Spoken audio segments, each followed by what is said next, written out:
Hey everyone, welcome back to another episode of No More Excuses. I'm your host, Sandi Ballard, the Badass Business Coach. Thanks for being here, for listening, and sharing the podcast with others. Please do that. And don't forget to direct message me on social media or email me, Sandi@sandiballard.com, Sandi with an I, because I'd love to know where you're listening. I always check the stats and I wonder, who's in Bangladesh?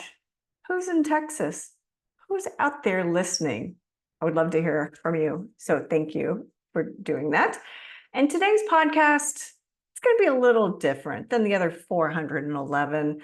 As I've been getting asked a lot as I'm out networking in new groups and meeting new people, I keep getting asked, how did you get into coaching? What got you started? What made you get there? So I had this feeling maybe I should share a little bit of my story because, I want to share with you that I get it. I've been there. I've been in the trenches of business ownership.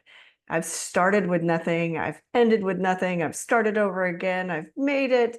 It's a roller coaster ride. And so today, I just want to share with you a little bit about how in 2012, I realized I was not where I wanted to be. Like the title of this podcast asks, are you where you want to be? I realized I was not.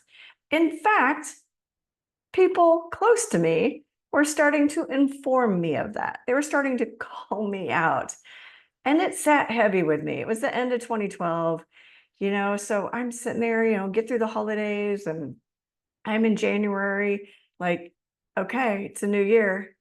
What the fuck? What a way to start out a year, right?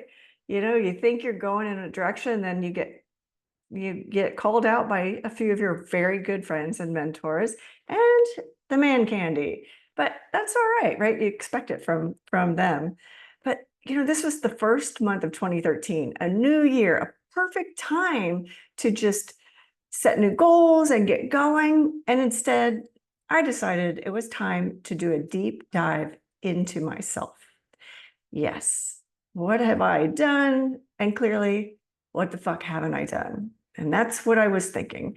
Some days I would literally lay on the floor in the middle of my office and think that and go, what the hell am I doing with my life? I've said I was going to do a lot of things, but evidently I hadn't. And yes, I learned from doing this self thought process, that I had a lot of fear guiding me and holding me back. But from what, right? From what? From all the things I wanted to do? I didn't think I was afraid of traveling or afraid to move out of Indiana. I didn't think I was afraid to change careers, but evidently I was. I love this quote. It's in my book, my first book, From There to Here. Fear is the path to the dark side. Fear leads to anger, anger leads to hate, and hate leads to suffering. Some of you might know that. Yoda. Yes, love me some Yoda. And I know, even though I felt happy and loved and still do love laughing, I felt loved as well. But I love laughing. I love to make other people laugh. And, so where was this coming from? But I knew I had some edge to me. Most people that I've known for a long time know I'm kind of edgy, hence the badass business coach. But I knew also there was something missing. Although I thought I had done a lot. I mean, hell, at 25, I was managing an art department. I had owned multiple businesses, including a women's professional tackle football team. Yes, women's pro tackle football.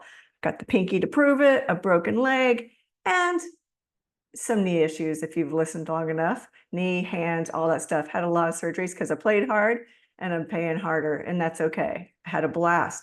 I loved every moment of that aggressive and painful game. I loved the ownership side. And, there's so much that my business partner and I did for the league and women in sports that no one knows because it wasn't documented, but that's cool. I loved it. And I love seeing the advancement of women in sports and refereeing and all that stuff today. And I love seeing that the Indiana Pacers, I live in California, but I still love the Indiana Pacers, as Jenny, as a female, she's the female assistant coach. I love it. So anyway, I loved all of that. So I didn't realize things were missing in my life. But, you know, I even love the strategy, the chaos, also the friendships, and the financial challenges of owning a women's sports team. You know, but we had some amazing teachers and mentors, and I traveled regularly, which I loved. So I thought I was living. I thought I was doing stuff, but evidently I wasn't. I took time to really think about my goals, what I wanted to be known for. And I created my first worksheet before I even decided to be a coach. I wrote down what I like to do, what I don't like to do, and perhaps have been doing it, what I've heard people say about me, the good and the bad, what they like about me, what they think I'm good at, that kind of stuff. And what then after all that, it's like, okay, what job, career, or industry aligns with that? And well, in February of 2013, I found my calling, coaching. Yes, I love it. I loved learning when I was in my certification courses that I heard I was a natural. Other coaches on the class calls wondered how long I'd been coaching and thought I'd just come back to freshen up my skill set because where I went, Coachville, you can go back at any time and just hop on a course. And I love it. I haven't done it in a couple of years, but I will do it again. I just said that. I got to do it now. But you know that I got that I don't know, that confidence boost I needed. I felt comfortable coaching. I felt comfortable talking to people because evidently I've heard over the years, how do you know so much about people or that person? Why did they tell you their whole life story? I'm like, I don't know, but now it makes sense, right? So, you know, I was in the middle of the certification process and I realized even though I had that confidence booster I needed and I felt really good about my path, I still wasn't there yet. My daughter went off to college, that little shit.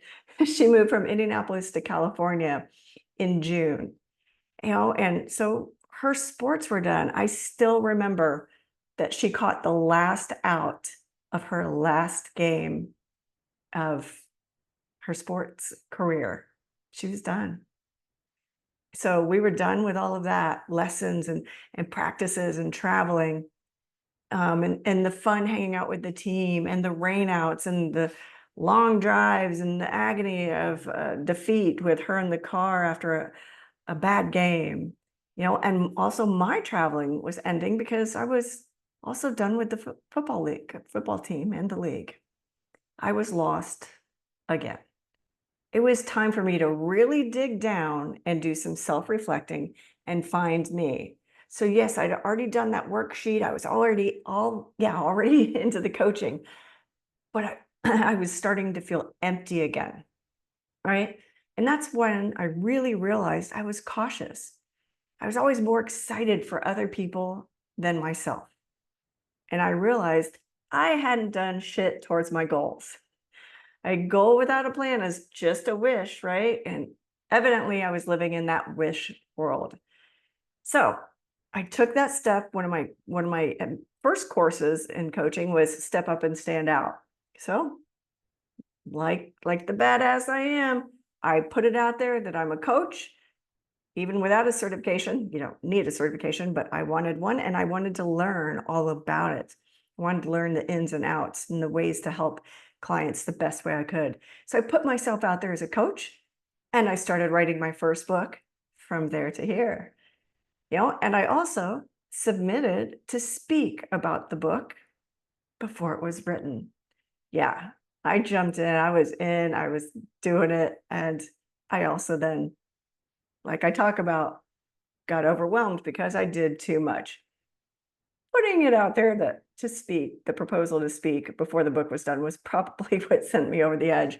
And I did pause on the book for a little bit, but I also started getting coaching clients right away. It was really cool. And it helped me get into that groove and find myself again, right? And for those of you who are parents and have kids grow up and gone off into the world and you don't feel as needed anymore, or you don't know what to do without all the crazy softball games, soccer games, football games, band practice, band contests, all this stuff, right? I had a friend who was a band mom. She would volunteer to help load the truck, unload the truck, do all the things. And then when her son graduated, it was like, oh, now what? So, she had to reinvent herself, find herself again. So I'm not the only one, but man, I felt alone. I felt like a fraud. It's not always easy to do what you think you want to do or should be doing. I'm grateful for my friends who called me out on it as well, because honestly, I don't know where I'd be today without them doing that. As my first book ends, right? So just for today, I am here. Where are you? I loved ending that book like that, and I'm glad I got to say that today, because I want you to think about that. Are you where you want to be? If so, are you sure? Was it easy getting there? Maybe those goals weren't big enough. What more can you do to get to that next level? And if you're not where you want to be, what's going on? What's not going on? What's getting in the way? And what are you willing to do for you? I hope that by sharing a bit more about my own personal struggle, and yes, it was a midlife crisis as well. I hope that it inspires you and others that it's never too late. Okay, almost never too late. I did share in the book that there was one thing that I really wanted to do. Too afraid to do it. But by the time I decided to grow the balls to mention it to my dad to help me, I was a little aged out. But that's okay. It's not really okay. But that really stung me. That really hit home, that I needed to grow the balls to start asking and saying and talking about, but taking those steps to do what I want to do, taking the opportunity to create the plan to achieve those goals. And I want to challenge you to do the same, right? Yes, I'm letting you know that I get it. I've been there. I know what it feels like to be lost, and in a sense, faking it until I was hoping that someday I'd fucking make it, right? And I finally did. But I had to go through that process to get there. So again, I'd love to hear from you and challenge you. Even if you think you are where you want to be, think about it. What do you like to do? What don't you like to do that perhaps you're doing? What have you heard people say about you, good or bad? And is the industry or career you're in or business you're in align with that? All right, comment, email me, Sandi at sandiballard.com. Tell me, or you can also request this as an official worksheet. I'll send it to you. And shameless promo, yes, I mentioned my first book. I actually have 4. They're all available on Amazon. The link is in the comment section. But if you're just hearing this while you're driving, you can go to my website, badassbusiness.coach, and there's a store link, or just email me, direct message me. I'll send it to you.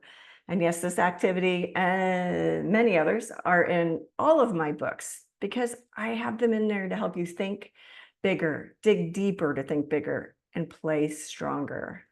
So that's what I do as a coach. I help people get from there to here. I help you get from where you are to where you want to be. So if that interests you, grab some time on my calendar. Let's chat. The link is in the comments or in this dissertation monologue. Or again, you can email me for it. I just love to hear from you. And until next time, just realize you are badass. Sometimes we just have to have that spark lit again, like I did. All right. Have a great day. Cheers.